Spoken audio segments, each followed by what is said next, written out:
practice? How do you feel like in general? Kind of like the last few weeks, we practice well. We practice hard. Our kids are, I appreciate what they bring every day. They really come to work. So that part was really good. How can rain change things Saturday? Is CenturyLink any slicker than here? Do you know? I don't think so. I don't know. We've never played in the rain on that turf.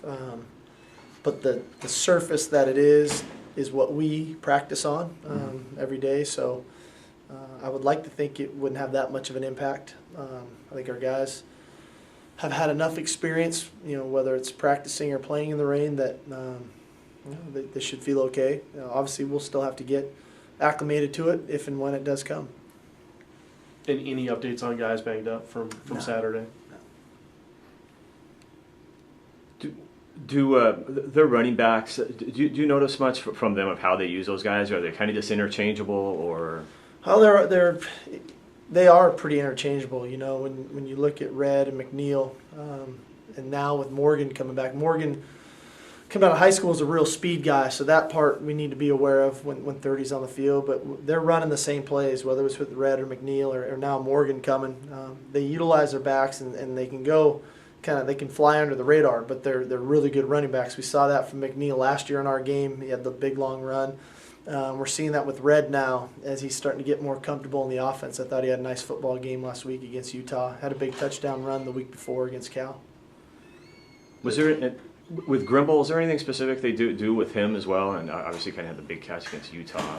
But. Both their tight ends, whether it's Grimble or Telfair, they've got the other young kid, Junior, on their squad. That they're all athletic guys. They're big guys that can block, but they're definitely athletic, and they get a lot of single covers because of so much attention is put on Lee and Woods that when they get their one-on-one matchups and when they throw them the ball, that they make plays for them. Jimmy Doherty said yesterday, in terms of trying to help Keith out with the wide receivers making their catches and things like that, that you guys went 15 for 15 in Skelly yesterday. Do you feel like you're starting to see the old Keith Price that everyone remembers? We'll see Saturday. Again, I think people make too much of the old Keith Price. We need the old Washington offense, and then Keith will perform when he gets his opportunities. We need to play better around him as well as he can improve, but we all need to be better.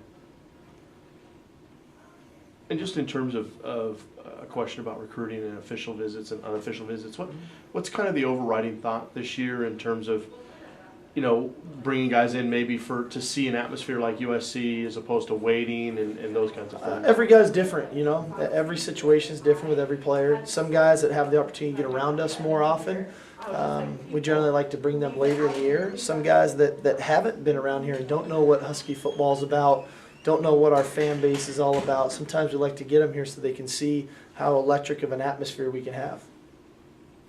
Is there any difference at all this year with being over there? I mean, does playing where you're not going to play in the future? I don't think so. We still get them around Husky Stadium and the renovation, all that's going on, which has been amazing so far. And so when they see that, and then the biggest key for us over at CenturyLink is them just understanding our preparation, what our fans are like, the atmosphere that they can create. So I don't think it has that much of an impact from a recruiting standpoint. Have you already seen kind of when recruits are around the new Husky Stadium and kind of see what's going on? It's obviously very impressive. It's impressive just to the naked eye, and then when you get in and you see some of the intricacies with the stadium and some of the things that'll be available to them, I think they're pretty excited about it.